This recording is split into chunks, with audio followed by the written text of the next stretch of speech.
Okey, boleh mula.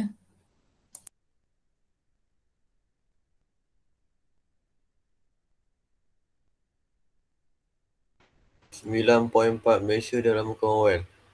Commonwealth merupakan sebuah badan yang dianggotai oleh negara bekas tanah jajahan dan naungan British yang telah merdeka. Yang kedua, badan ini ditubuhkan untuk membina semangat setiakawan negara anggota serta mewujudkan kerjasama dalam pelbagai bidang.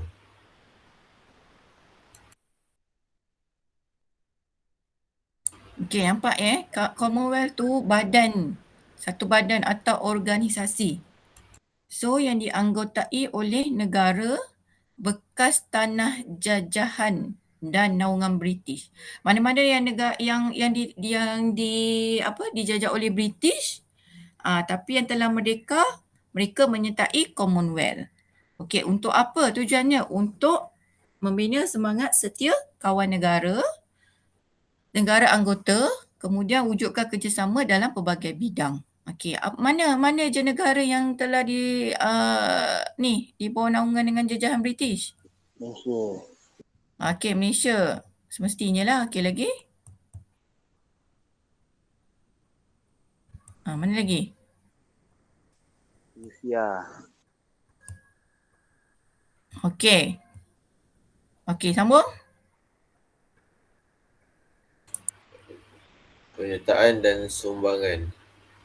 Malaysia sentiasa memberikan komitmen penuh untuk menjayakan segala rancangan yang diatur dan dilaksanakan oleh Commonwealth. Yang kedua, Commonwealth ini dapat dilihat melalui kerjasama ekonomi dan pembangunan antara negara Commonwealth, penyertaan dalam sukan Commonwealth dan membangkitkan pelbagai isu seperti dasar tripartite dan Commonwealth Heads of Government Meeting. Okey, dasar appetite. Dasar appetite nanti kita akan tengok apa dia dasar appetite ni.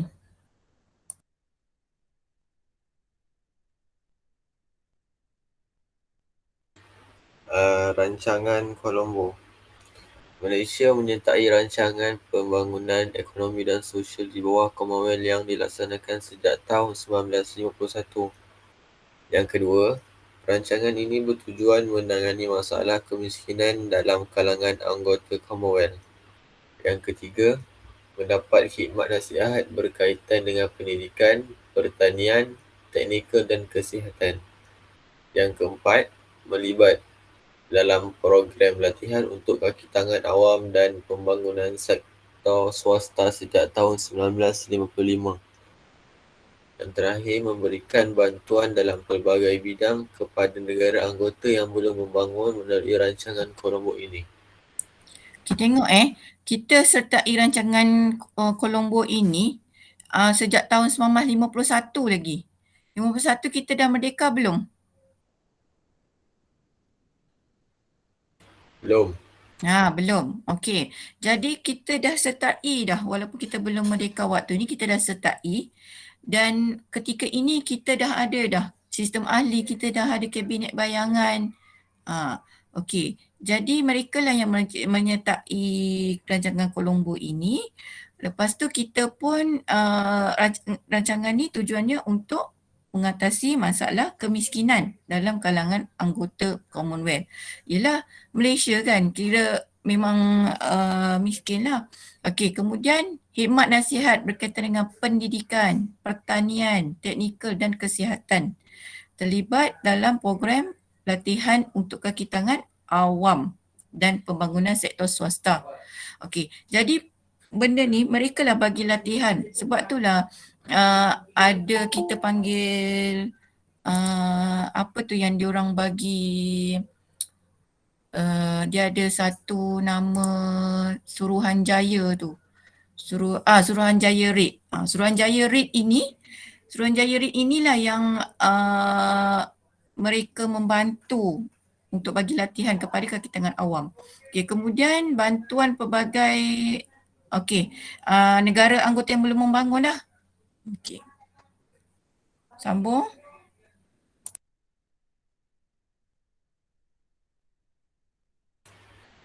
Seterusnya, kerjasama pertahanan. Malaysia turut terlibat dalam kerjasama pertahanan iaitu melalui perjanjian yang ditandatangani pada 12 Oktober 1957 antara British dengan Tanah Melayu. Yang kedua, perjanjian ini membolehkan Britain serta negara Commonwealth memberikan komitmen terhadap pertahanan negara. Yang terakhir, kerajaan menyediakan kemudahan kepada tentera Britain dan pasukan simpanan strategik Commonwealth sama ada untuk obligasi Commonwealth maupun keperluan antarabangsa. So kita ada kerjasama pertama, kerjasama pertahanan. Okey. So dalam pertahanan ni ada perjanjian. Perjanjian pada 12 Oktober 1957 Britain dengan Tanah Melayu. Kamu jangan silap Britain dengan British. Ramai yang tulis dekat kalau jawab soalan tulis British. Tapi Britain tu negara. Okey, British tu orang-orang British. Okey. Kita Malaysia, orang Melayu. Macam tu. Jangan lupa. Okey, jadi perjanjian ini kita untuk perkukuhan pertahanan dan keselamatan negara. Okey, next. Kerjasama ekonomi. Seterusnya, kerjasama ekonomi. Komoditi utama negara dieksport ke negara anggota Commonwealth yang lebih mudah.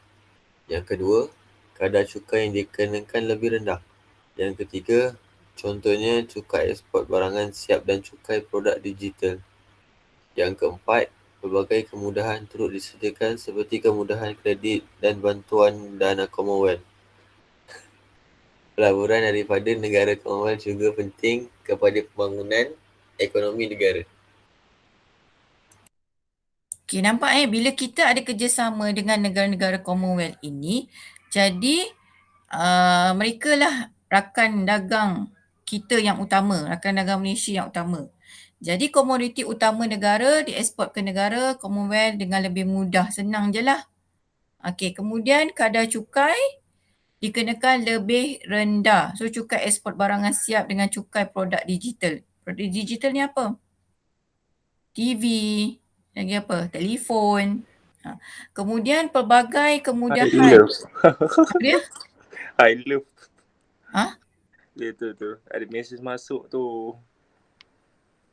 I love. Saja gatal. Okey. Kemudian kita juga ada kemudahan kredit dan bantuan dana Commonwealth. Bantuan kredit ni apa? Bantuan pinjaman.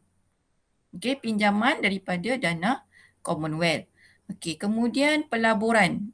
Jadi negara Commonwealth juga ni adalah memberi pelaburan kepada negara-negara tertentu. Okey, untuk apa? Untuk pembangunan ekonomi negara. Okay, next.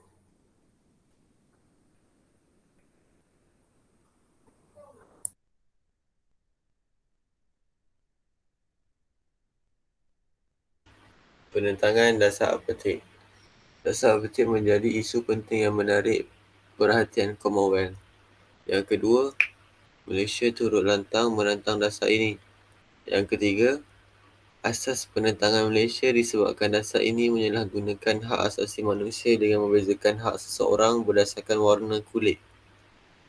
Yang keempat, ketegasan Malaysia bersama-sama negara lain menyuarakan isu ini dalam Commonwealth menyebabkan Afrika Selatan menarik diri daripada Commonwealth. Okey, dasar apartheid ni adalah dasar yang orang putih ni dia bezakan warna kulit. Sebab tu ada diorang diskriminasi. Contohnya hak asasi, contohnya macam bila nak minta kerja, bila tengok resume tak ada gambar, dia nama lebih kurang kan, contoh nama orang putih. Kita panggil apa? Bagi nama yang ni, yang umum kan. Okey, lepas tu data-data interview tengok kulit hitam. Daripada mana? Daripada Afrika Selatan. Contohnya lah kan. Okey, sebab biasanya yang daripada kulit hitam ni daripada Afrika Selatan. Okey, jadi dia tak dapat kerja lah. Lepas tu ataupun tak boleh menjawat jawatan yang lebih tinggi dalam satu organisasi, dalam satu company. So kat bawah-bawah macam jadi kuli-kuli, jadi ni je kan. Okey, dia membezakan hak. Lepas tu nak dapat hak macam contoh bantuan ke apa, tak ada. Itu yang dia kita Malaysia, kita menentang dasar itu. Dasar itu dikeluarkan oleh Britain. Okey, jadi bila ketegasan ini bersama-sama dengan negara lain, jadi Afrika Selatan tarik diri daripada Commonwealth sebab waktu tu diorang ni kan discriminate mereka. Okey, ada beberapa filem yang berdasar kisah benar. Pernah tengok tak?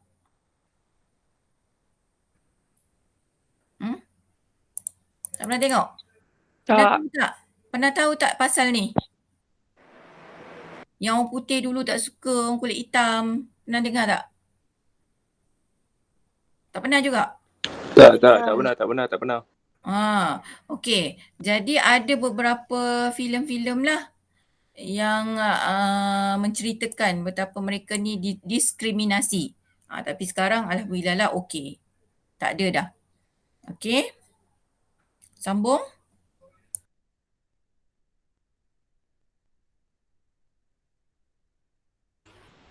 Mesyuarat ketua-ketua negara Commonwealth.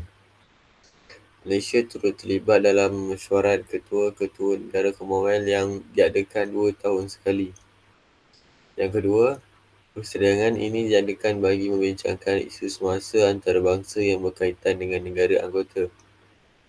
Yang ketiga, pada tahun 1989, negara Malaysia dipilih menjadi tuan rumah persidangan ini. Okey, ini CHOGM. CHOGM, kita panggil CHOGM. CHOGM ni adalah mesyuarat ketua-ketua negara Commonwealth. Dia ada 2 tahun sekali sahaja. Jadi dalam ni, dia membincangkan isu semasa antarabangsa. Okey, kita pernah jadi tuan rumah pada tahun 1989. Hai Iqmal, masuk lambat. Okey, Sukan Commonwealth. Pernah dengar kan Sukan Commonwealth? Pernah. Sukan Commonwealth. Sukan Commonwealth merupakan sukan yang kedua terbesar di dunia selepas Sukan Olimpik. Sukan ini diadakan setiap 4 tahun sekali. Yang ketiga, penyertaan Malaysia dalam sukan ini mampu menggerakkan hubungan antara negara anggota. Yang keempat, pencapaian atlet kita dalam sukan ini telah mengharumkan nama negara. Yang kelima, Malaysia pernah menjadi tuan rumah sukan ini pada tahun 1998. So 1998 kita jadi tuan rumah. Jadi bila kita menyertai Commonwealth, okey, apa yang Malaysia dapat manfaat daripada penyertaan Malaysia ni? Bila orang luar masuk ke negara kita, apa yang kita dapat? Apa yang Malaysia dapat?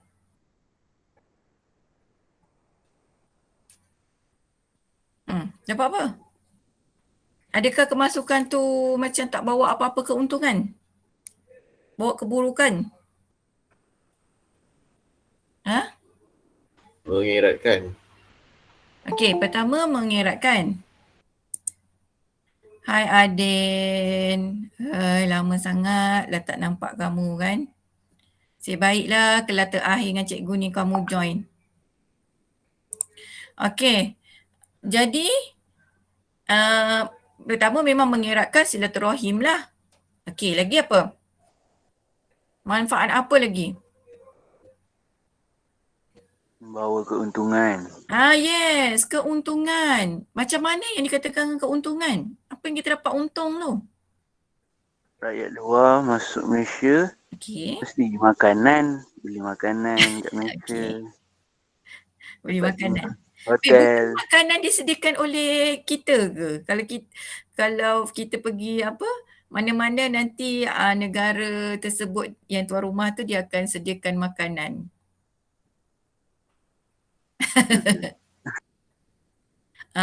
Okey, boleh. Okey. So dia akan menguntungkan dari segi aspek ekonomi. So ekonominya apa dia? So mereka beli barang. Contohnya kan barang-barang kraftangan ke untuk dibawa balik ke sana. Okey, contohnya makanan. Bolehlah. Mungkin dia dah muak dengan makanan yang disediakan oleh penganjur. Lepas tu dia pergi dekat stall restoran-restoran yang ada, kat situ pun dah mendatangkan keuntungan. Okey, lagi apa? Dari segi ekonomi. Mungkin dia beli t-shirt kan untuk dibawa balik kan. Itu menguntungkan lah. Okey. Dari segi sosial, manfaat dari segi sosial. Tu tadi mengeratkan silaturahim. Okey, tadi yang ekonomi tu. Contohnya yang atlet-atlet tu. Contoh atlet-atlet tu ada yang dia buat side income. Dia buat kerja part time. Dia buat kerja extra kerja kan. Dia ada business. So bila dia datang Malaysia tengok bisnes ni boleh kita buat joint venture lah dengan negara dekat sana, negara dia sendiri. Jadi orang tu dan Malaysia, sebab apa Malaysia untung? Sebab bila perniagaan ni kan dikenakan cukai. Jadi cukai itu dapat dekat negara kita dan orang tu pun dapatlah keuntungan. Okey, dari segi sosial, apa dia? Mengeratkan silaturahim. Selain daripada tu, mungkin ada terpaut juga dengan orang-orang sini. Lepas tu kahwin. Okey. Kemudian politik, sosial ni mungkin boleh jadi bahagian pendidikan, kesihatan. Mungkin ada joint venture. Okey. Dan politik. Dia mesti ada 3 ni. Kamu kalau jawab soalan, mesti ada 3 aspek kamu kena sebut. Ekonomi, sosial, politik. Lepas tu daripada situ boleh dikembangkan. Okey. Jadi Malaysia terlibat dengan program yang dilaksanakan oleh Badan Dunia ini menunjukkan kewibawaan negara peringkat dunia selain lantang menyuarakan pandangan dalam pelbagai isu. Sebagai rakyat Malaysia, kita perlulah bekerjasama memastikan negara kita dihormati oleh negara lain. Okey, kita tengok dasar apartheid. Dasar apartheid dalam semua buka buku teks kan? Buka. Okey. Dalam ni dia ada sebut dasar apartheid merujuk pemisahan antara kaum kulit putih dengan kaum kulit hitam yang dilaksanakan di Afrika Selatan dari tahun 1948 hingga tahun 1999. Kaum kulit hitam dianggap sebagai golongan yang mempunyai kedudukan yang rendah dan diberi layanan kelas kedua dalam bidang sama, berbagai bidang sama ada ekonomi, sosial ataupun politik. Inilah yang cikgu sebut tadi. So dia kelas kedua. Tak boleh memegang jawatan yang tinggi-tinggi, hanya rendah-rendah. Okey, semua bentuk diskriminasi perkauman adalah sah dari segi undang-undang bagi membolehkan kaum kulit putih mengekalkan dominasi mereka. Okey, tindakan kaum kulit putih ini bertentangan dengan prinsip hak asasi manusia. Ada dalam cerita permainan rugby tak silap. Bila orang putih dia kena lawan dengan kaum kulit hitam ni kan. Lepas tu bila kulit hitam menang, dia adalah timbulkanlah beberapa isu yang konon yang orang ni buat salah. Macam mana dengan Barack Obama ni kan? Okey, Barack Obama ni waktu ni dasar apartheid itu memang dah tidak dilaksanakan dah lagi. Maksudnya dah reda waktu tu. Orang putih dah boleh dah menerima kaum kulit hitam ni. Sebab tu dia presiden yang pertama kan kulit hitam. Maksudnya dah tak ada dah. Itu menunjukkan tak ada dah diskriminasi. Okey. Cabaran 95, cabaran mengukuhkan dasar luar. Apa-apa pun mesti ada cabaran. Kita dalam kelas pun ada cabaran. Apa lagi kita dalam sekolah pun ada cabaran, apa lagi negara luar mesti ada cabaran juga. Okey, apa dia cabaran dia? Macam mana kita nak kukuhkan dasar luar ni?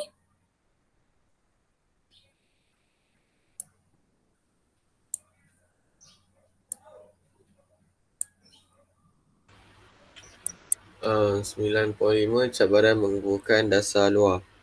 Yang pertama, dasar luar Malaysia memasuki fasa baru sejak tahun 1970-an. Yang kedua, perubahan yang berlaku dalam ekonomi, sosial, politik pada peringkat antarabangsa turut memberikan kesan kepada negara kita. Yang ketiga, tempoh masa ini menjadi penting dalam sejarah dasar luar Malaysia kerana merupakan tempoh pengukuhan serta menguji kemampuan Malaysia menghadapi cabaran baharu. Yang terakhir, cabaran ini meliputi aspek politik, pertahanan dan ekonomi.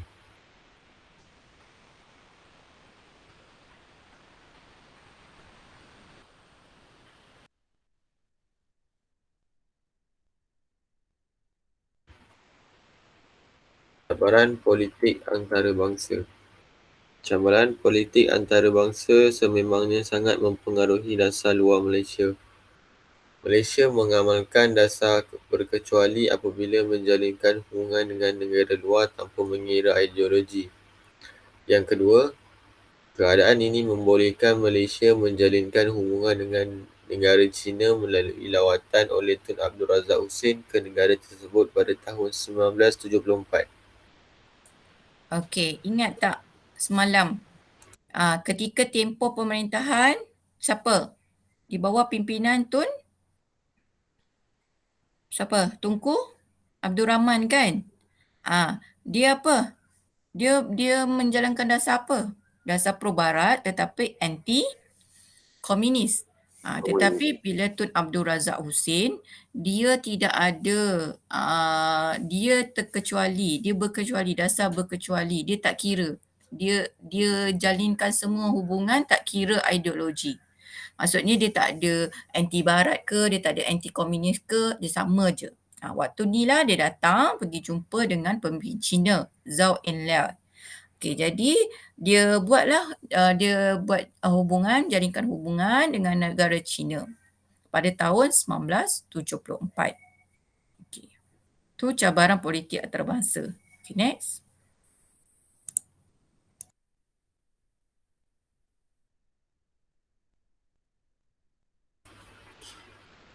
Seterusnya, cabaran politik serantau.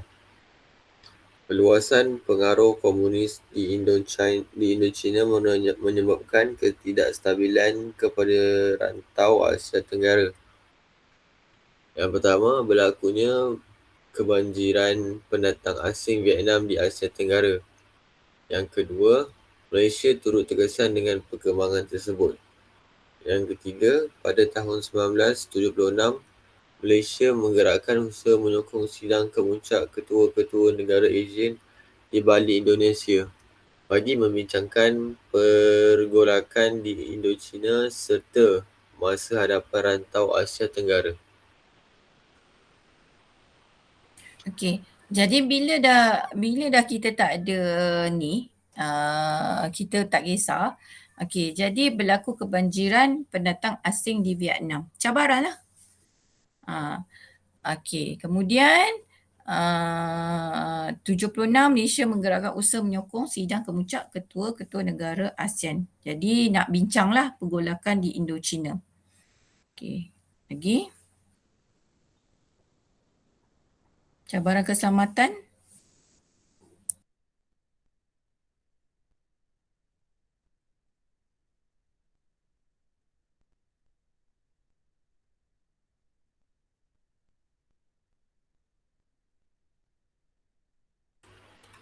Cabaran keselamatan dan pertahanan.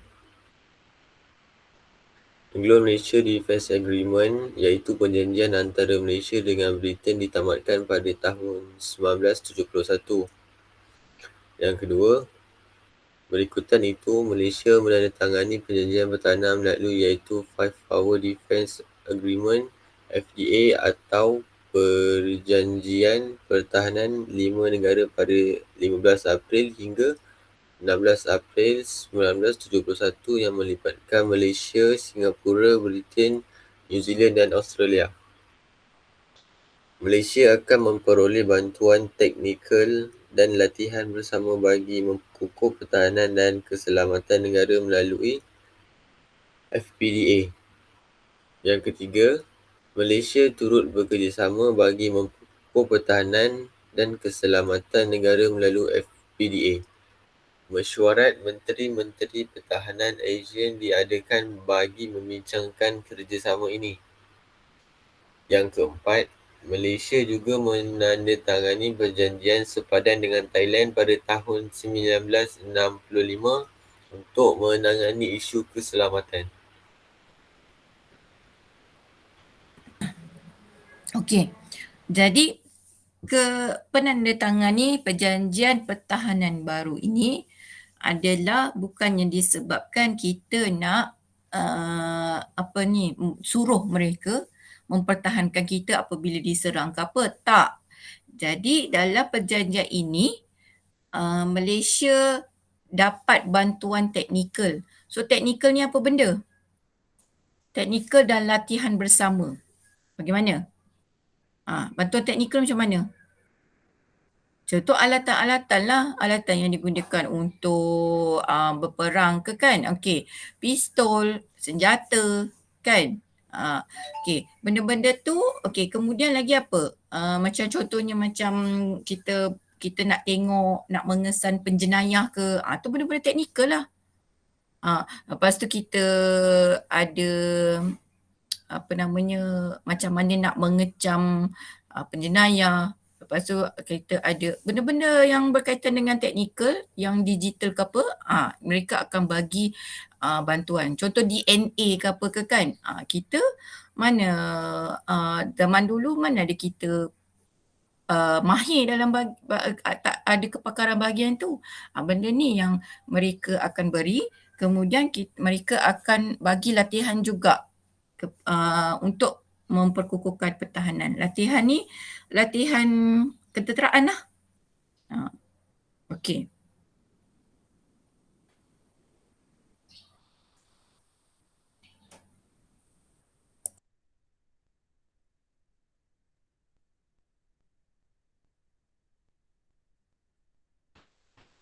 Cabaran pembangunan ekonomi. Cabaran utama yang dihadapi oleh Malaysia dalam ekonomi ialah wujudnya dominasi negara maju bagi menentukan harga komoditi biji timah, getah, hasil minyak dan gas negara. Yang pertama, Malaysia menjadi anggota pertubuhan antarabangsa seperti International Trade Council atau Majlis Timah Antarabangsa dan General Agreement on Tariff and Trade atau Perjanjian Umum Tarif dan Perdagangan. Yang kedua, desakan Malaysia agar harga barangan dapat dikawal disuarakan melalui organisasi ini bagi membolehkan Malaysia memperoleh hasil daripada minyak dan gas. Dan terakhir, selain itu, Malaysia menubuhkan Petronas pada tahun 1974 untuk membangunkan sektor minyak dan gas negara. Okey. So bila pembangunan ekonomi ni, harga-harga komoditi barang, harga barang tu dia didominasi. Apa maksud didominasi? Dikawal. Didominan maksudnya dikawal oleh negara maju. Negara maju ni yang akan menetapkan harga-harga macam biji timah, getah, minyak dengan gas. Jadi kita kena ikut harga mereka. Contohnya apa? Macam minyak kereta kan? Fuel. Benda tu ikut pasaran harga dunia. Okey, jadi macam mana kita nak bagi benda tu terkawal. Jadi mereka pun menandatangani apa tadi tu? Perjanjian. Perjanjian umum tarif dan perdagangan. Bagi negara maju ni dia tak letakkan harga yang suka-suka hati. Kesianlah kan negara yang baru nak membangun macam kita kan. Letak harga yang tinggi. Lepas tu kita tak mampulah, kita bukan setakat kerajaan tak mampu. Lepas tu rakyat pun akan terbeban. Kata nak mengenangani kemiskinan. Tapi sudahnya membebankan rakyat pun tidak keluar daripada kepupung kemiskinan. Okey. Lepas tu waktu ni lah Petronas tubuhkan 1974 pada tahun ni untuk membangun sektor minyak. Sebab kita ada hasil galian, kita ada minyak kan dekat Terengganu tu. Jadi kenapa kita tak bangunkan kan sektor minyak ni? Okey. So minyak dan gas. Okey. So sokonglah Petronas sebab Petronas Malaysia punya. Kalau Shell apa semua tu, negara luar lah. Petron, BP, Caltex. Alright. Next. Okey, jadi perkembangan pada peringkat antarabangsa dalam ekonomi, sosial, politik menjadi cabaran utama Malaysia. Jadi kalau kesan pun ada 3, cabaran pun ada 3 aspek ni. Semua tengok daripada 3 aspek ni. Jadi Malaysia menghadapi cabaran tersebut melalui tindakan bijak yang akhirnya membawa manfaat yang besar kepada negara. So kebijakan tu dari siapa? Pemimpin-pemimpin negara lah kan. Okay, sebagai rakyat Malaysia kita perlu menyanjung kebijaksanaan pemimpin negara dalam usaha mengurus cabaran dasar luar agar kedaulatan negara terpelihara. Sebab itulah kita kena menyokong apa-apa tindakan kepimpinan, pemimpin kita kena sokong. Sebab apa?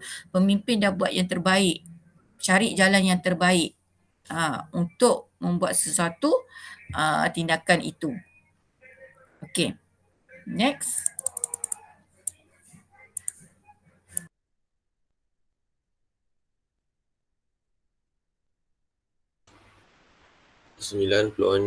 Malaysia dalam Persatuan Negara-Negara Asia Tenggara (ASEAN). Penglibatan Malaysia. Persatuan Negara-Negara Asia Tenggara ditubuhkan pada tahun 1961 merupakan gabungan pertama yang melibatkan tiga negara di Asia Tenggara iaitu Malaysia, Filipina dan Thailand. Yang kedua, pada tahun 1963, persefahaman yang membabitkan antara Malaysia, Filipina dan Indonesia diwujudkan bagi menyelesaikan isu pembentukan Malaysia. Yang ketiga, namun begitu, Mapelindo gagal mencapai matlamatnya. Yang keempat, dalam usaha untuk meningkatkan semangat setiakawan dan keserantauan, maka diwujudkan ASEAN pada 8 Ogos 1967. Yang kelima, pada peringkat awal, pertubuhan ini hanya dianggotai oleh 5 negara iaitu Malaysia, Thailand, Singapura, Filipina dan Indonesia. Kemudiannya, ASEAN menerima 5 anggota baru iaitu Brunei, Myanmar, Laos, Kemboja dan Vietnam. Yang terakhir, penubuhan ASEAN dianggap sebagai kejayaan cemerlang terhadap dasar luar Malaysia. Okey, jadi Malaysia ni dia kan cikgu cakap Malaysia ni penuh dengan sikap prihatin. Jadi dia pandang serius kalau negara jiran dia ditimpa masalah, dia benda tu takkan, macam mana kata, kalau keselamatan Malaysia ni dia takkan terjamin kalau jirannya hidup berpecah belah. Contoh kalau Vietnam ke Indonesia ke hidup berpecah belah, jadi keselamatan Malaysia pun tidak akan terjamin, akan jadi goyah. Jadi benda ni lah wujudnya negara ASEAN. ASEAN ni dianggotai oleh siapa? Negara-negara serantau yang yang dalam kawasan Asia Tenggara. Beza kan? Commonwealth tadi apa? Commonwealth negara anggota yang di bawah naungan jajahan atau naungan British. Okey, yang pernah dijajah. Okey, yang telah merdeka. Okey, ASEAN pula, nama pun ASEAN. Okey, jadi mereka yang terlibat, negara yang terlibat adalah negara dalam kawasan Asia Tenggara. Jadi kira kalau negara ASEAN ini negara-negara jiran kita lah. Okey. Jadi kita akan membolehkan bagi manfaat dalam ekonomi, sosial dan politik. Okey. Pelibatan Malaysia. Okey, Persatuan Negara Asia Tenggara ASA. ASA adalah pada tahun 1961 gabungan pertama yang melibatkan 3 negara je. Okey, 3 negara iaitu highlight kan, garis. Okey, Malaysia, Filipina dan Thailand. Okey, 3 je. Okey, pada tahun 1963, persefahaman yang membabitkan antara Malaysia, Filipina dan Indonesia iaitu Mafilindo diwujudkan bagi menyelesaikan isu pembentukan Malaysia. Okey. Tapi Mafilindo ni gagal mencapai matlamat. Okey, konon kan nak gabungkan Malaysia, negara Malaysia tu kan, pembentukan Malaysia. Jadi bila ada bila ada ketidaksefahaman, Mafilindo ni dibuat tapi tidak mencapai matlamat. Jadi dalam usaha untuk meningkatkan semangat setia kawan keserantauan, maka diwujudkan ASEAN pada 8 Ogos 1967. Jadi mula-mula ASA, kemudian Mafilindo, kemudian ASEAN. Itu kronologi dia, step by step. Okey. Kemudian peringkat awal pertubuhan dianggotai 5 negara je tadi. ASA 3 negara. Tapi kalau ASEAN, mulanya 5 negara, Malaysia, Indonesia, Singapura, Filipina dengan Thailand.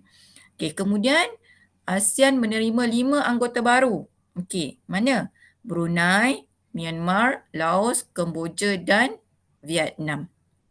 Jadi penubuhan ASEAN ini dianggap kejayaan cemerlang lah sebab dapat menggabungkan banyak negara.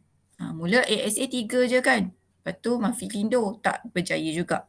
Okey, kemudian ASEAN. ASEAN daripada 5 negara bertambah lagi 5 negara lagi. Okey. Ni ingat ya negara-negara ni yang terlibat ni? Tak payah hafal, kamu tengok peta je. Tengok peta yang dalam jiran-jiran Malaysia tu siapa? Ingat je. Okey, next.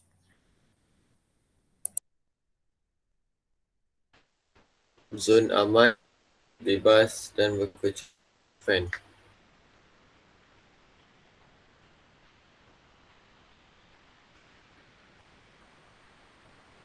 Deklarasi Zone of Peace, Freedom and Neutrality. ZOFEN diumumkan pada tahun 1971 di Kuala Lumpur. Yang kedua, deklarasi ini menjadi subjek penting yang dikemukakan oleh Malaysia dalam ASEAN. Yang ketiga, langkah Malaysia menjalinkan hubungan dengan China turut dilihat sebagai sebahagian daripada pengisian konsep ZOFEN tersebut. Yang keempat, Malaysia menjadikan ASEAN sebagai platform terpenting untuk mengisytiharkan perubahan dasar luar negara pada peringkat serantau dan global. Yang kelima, langkah ini termasuk mendapatkan pengiktirafan daripada kuasa besar seperti Amerika Syarikat, Rusia dan China. Alright, ZOFEN. Okey, kalau kat Commonwealth kita ada apa? Untuk membincangkan mengenai keamanan. Apa? Dekat Commonwealth. Tak ingat dah? CHOGM tu Bukan. Kita ada PBB. Kalau negara berperang-perang ke apa, PBB akan memberi bantuan. Keselamatan. Okey, itu Commonwealth. Tapi kalau dekat ASEAN, kita ada ZOFAN. ZOFAN ni adalah Deklarasi Zone of Peace, Freedom and Neutrality. So neutral. Tak ada pergi mana-mana. Okay, zon aman, bebas dan berkecuali. Jadi deklarasi ini, deklarasi ni apa? Dia macam deklarasi ni macam kita nak declare lah. Kita nak perjanjian, lebih kurang macam perjanjian. Okey, langkah Malaysia bila menjalinkan hubungan dengan China, dianggap mengisi konsep ZOFAN sebab berkecuali lah. Okey, aman dengan bebas. Okey, jadi bila ada bila Malaysia jadikan ASEAN ni sebagai platform terpenting, jadi ada pengisytiharan perubahan dasar luar negara kepada peringkat serantau dengan global. Okay, jadi benda ni lah jadi iktiraf kuasa besar kepada Amerika Syarikat, Rusia dan China. Okey. Penyelesaian konflik serantau. Ingat ZOFAN dekat ASEAN. Okey, PBB, Pertubuhan Bangsa-Bangsa Bersatu untuk keamanan juga, tetapi di Commonwealth. Commonwealth apa? Negara jajahan atau naungan British. Okey.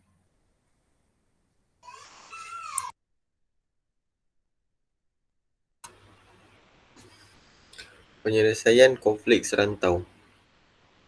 Malaysia terlibat secara aktif mencari penyelesaian dalam konflik politik yang berlaku di Indo-China, terutamanya di Vietnam dan Kemboja kerana dibimbangi akan menjejaskan kestabilan rantau Asia Tenggara.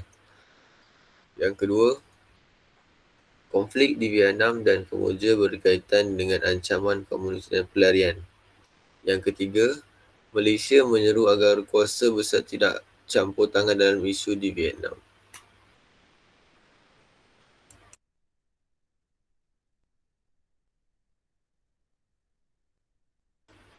Isu di Kemboja pula berjaya diselesaikan melalui pilihan raya pada tahun 1993. Dan terakhir, Malaysia turut menghantar pasukan pengaman di bawah PBB misi Intact. Okey, ini salah satu sumbangan terbesar Malaysia dalam menyelesaikan konflik serantau. Kita ni aktif. Kita bukan menyertai sahaja, tetapi kita ada penglibatan yang aktif. Malaysia menurunkan seluruh tenaga. Okey. Jadi Malaysia aktif dalam penyelesaian konflik politik. Waktu tu konflik politik dekat Indo-China ada di Vietnam dan Kemboja.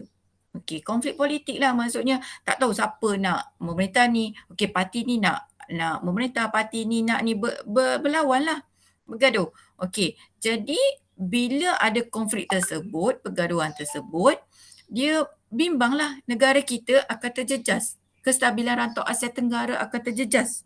Kita pun akan terjejas, Brunei akan terjejas, semualah Singapura apa semua tu kan takut akan terjejas. Sebab apa macam mana yang dikatakan boleh terjejas? Kita tengok okey, rumah sebelah bila dah bergaduh-gaduh ke apa ke kan. Okey, kita risau tak kita akan terjejas? Terjejas lah, takut emosi. Contohnya emosi kita pun akan terjejas. Kita dengar pompang kan. Emosi juga terjejas. Lepas tu kita tak tahu nanti waktu dia dia baling-baling barang ke apa, terkenalah pula dekat rumah kita kan. Cermin rumah kita, tingkap rumah kita kan. Terjejas tak? Benda tu kan. Benda tu akan sikit sebanyak memang akan menjejaskan. Okey. Jadi dalam ni Malaysia pun terlibat. Okey, Malaysia pun menyumbangkan idea mencari jalan penyelesaian. Okey. Jadi konflik ni diatasi dengan pilihan raya. Kita kan dah melalui pilihan raya kan. Jadi kita dah pro lah benda-benda tu macam hujung jari je nak tolong mereka ni. Okey. Konflik apa yang berlaku di Vietnam dengan Kemboja ni? Dia berkaitan dengan komunis dan pelarian. Okey. Jadi Malaysia pun turut hantar pasukan pengaman di bawah PBB misi UNTAC. Alright. Maksudnya kita minta bantuan juga dengan PBB. Alright. Next.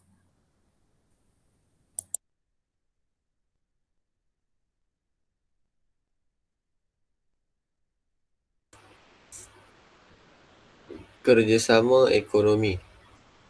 Pertama, negara anggota ASEAN merupakan rakan dagang Malaysia yang penting. Yang kedua, kerjasama ekonomi ASEAN bermula sejak tahun 1970-an. Yang ketiga, pada tahun 1978, projek industri ASEAN AIP dimulakan. Yang keempat, antara projek yang berjaya termasuklah pengeluaran baja UERA di Indonesia 1984 dan Malaysia 1986. Pengeluaran baja fosfat dan kuprum di Filipina serta penghasilan serbuk soda di Thailand juga berjaya dilaksanakan. Potensi perdagangan antara negara ASEAN yang besar menyebabkan Malaysia mempromosikan dan menyokong konsep integrasi ekonomi ASEAN. Sokongan ini diharap mewujudkan satu pasaran tunggal ASEAN yang bebas seperti penggunaan mata wang ASEAN. Dalam meningkatkan perdagangan antara negara ASEAN ini, beberapa insentif dilaksanakan termasuklah melalui skim keutamaan perdagangan SKP yang dicadangkan pada tahun 1976 dan dilaksanakan pada tahun 1978. Pemotongan cukai barangan dilakukan melalui skim ini. Yang terakhir, Malaysia menawarkan pemotongan cukai ke atas pelbagai jenis produk keluaran negara anggota ASEAN. Okey, so dari kerjasama ekonomi. Okey, projek yang berjaya adalah pengeluaran baju urea. Baju urea ni apa?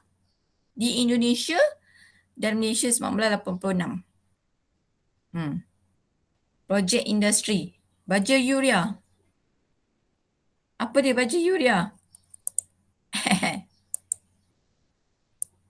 Ha? Baju urea.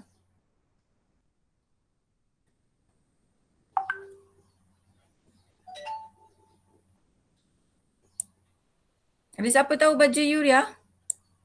Sebatian organik berasaskan nitrogen yang sangat penting dalam bidang tanaman dan ternakan. Baja urea ni sebenarnya baja ni. Baja tahi-tahi tu. Okey. Uri. Okey. Kemudian baja fosfat. Baja fosfat pula fosforus, dia daripada fosforus. Dia jenis, dia penting lah untuk tanaman, untuk menghidupkan tanaman. Okey, baja kuprum pula. Baja kuprum ni adalah micronutrient. Setiap tumbuhan tu dia perlukan nutrien untuk hidup. Sama lah macam kita kan, kita nak ada nutrien bukan setakat air je apa.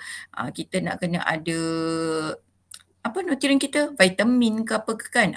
Ni baja kuprum. Okey.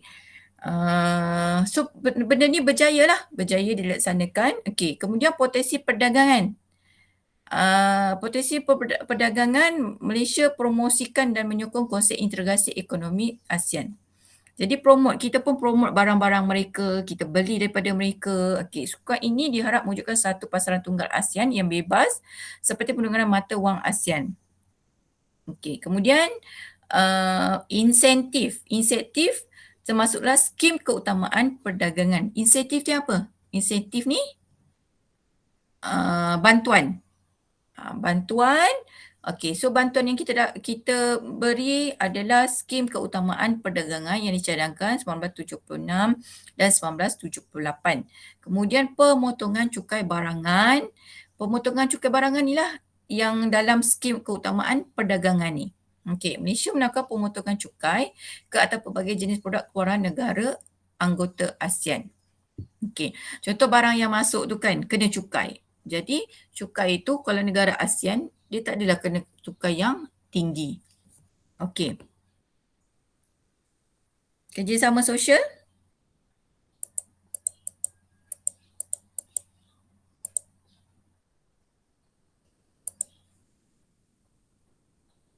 Okey, cikgu sambung je dah pukul 9.30 dah ni. Okey, Malaysia menjalankan kerjasama sosial melalui penubuhan Southeast Asian Ministers of Education Organisation CMO, Pertubuhan Menteri-Menteri Pendidikan Asia Tenggara. Kalau sosial kamu kena ingat pendidikan, kesihatan. Okey, lagi apa? Kebudayaan. Sosial dah tu. Okey, kerjasama dalam bidang yang berkaitan dengan pendidikan, pertukaran pelajar dan penubuhan pusat serantau pendidikan seperti pembinaan The Regional Centre for Education in Science and Mathematics, RECSAM, Pusat Serantau Pendidikan untuk Sains Matematik di Pulau Pinang. Jadi kita ada buat pertukaran pelajar. Kalau ada beberapa sekolah pun dia ada juga, dia ada program ni, program pertukaran pelajar. Okey, kerjasama dalam bidang kebudayaan dilaksanakan seperti mengadakan festival kebudayaan dan kesenian melalui penubuhan tabung kebudayaan ASEAN. Sukan C dilaksanakan untuk menjalankan kerjasama dalam sukan. Nampak kita ada kan? Kita ada sukan C, tahu kan? Okey. So benda-benda ni lah yang sosial. Macam mana kita nak wujudkan kerjasama sosial. Bukan setakat kita nak ekonomi je, kita nak untung je kan. Tapi in term of emotion, okey, social ni emotion lah. Okey, bila kita bersukan. Kita bersukan, kita happy tak? Kamu suka kan kalau kamu dapat pergi padang main bola kan? Tapi benda tu dah lama kita tak boleh nak buat kan. Okay, main badminton. Benda tu emotion, social kita kan. So benda tu akan develop the good relationship with other countries, Asian countries. Okay. Malaysia merupakan antara pelopor kepada penubuhan ASEAN dan aktif dalam penubuhan ASEAN sehingga kini. Sejak penubuhannya, ASEAN berjaya membuktikan kejayaan dalam pelbagai bidang dan dihormati oleh pihak luar sebagai sebab organisasi yang sangat penting. Okay. Menunjukkan semangat persahabatan lah yang kukuh. Okay, so dalam buku teks ada logo ASEAN. Okey, ada 10 tangkai padi. Ada tak dalam slide logo? Tak ada kan? Okey, so dalam buku teks dia ada logo ASEAN. Kalau kamu tengok logo tu dia sebenarnya bentuk padi. Padi tu diikat.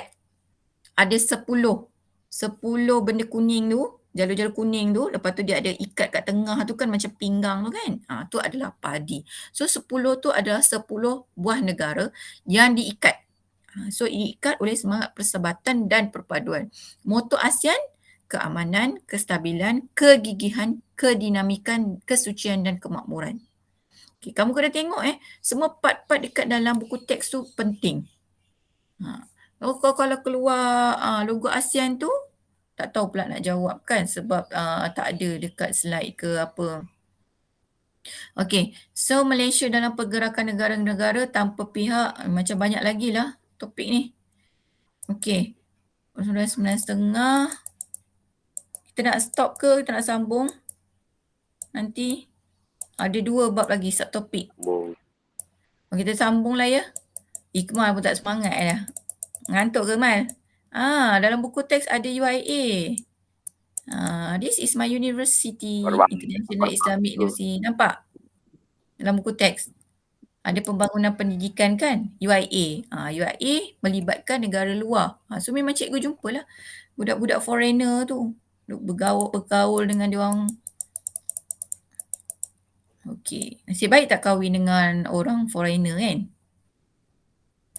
Okey. Tapi kawan cikgu adalah. Kawan cikgu ada kahwin dengan foreigner. Sama-sama belajar kan. Biasanya kalau dapat jodoh ni dekat sama-sama belajar, masihlah kamu juga. Tak lari jauh pun. Kahwin dengan orang yang sama sekolah. Ramai je cikgu tengok kan anak murid cikgu.